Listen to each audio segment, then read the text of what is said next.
कृषी मंत्री माणिकराव कोकाटे यांच्या जिल्ह्यातील मनमाड, नांदगावसह ग्रामीण भागामध्ये युरियाची भीषण टंचाई निर्माण झाली आहे। त्यामुळे शेतकरी संतप्त झालेले आहेत। त्यांनी दुकानांची तपासणी करण्यासाठी आलेल्या कृषी अधिकाऱ्याला घेराव घातला आणि जोरदार घोषणा दिल्या। आता खतांची खरी गरज असताना युरिया मिळत नसल्यामुळे हजारो हेक्टरवरील मका, सोयाबीनसह इतर पिकं धोक्यात आली आहेत। गेल्या 15 दिवसांपासून आम्ही दुकानांमध्ये चक्रा मारून थकलोय। अक्षरशः युरियाची आज म्हणजे पिकांची जी वाढ झालेली आहे त्या वाढीसाठी आज योग्य प्रमाणामध्ये युरियाची गरज असताना देखील आज युरिया बाजारामध्ये कुठेही उपलब्ध मिळत नाही।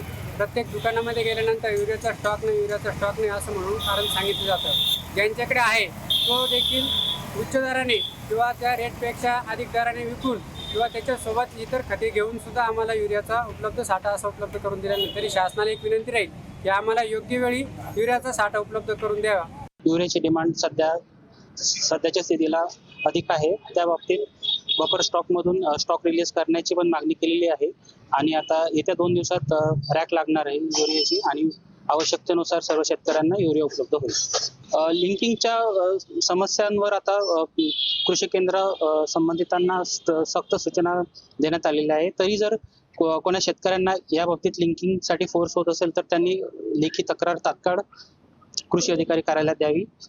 आम्ही त्याबाबत तात्काळ त्या ठिकाणी संबंधित कृषी केंद्रावर कारवाई करू।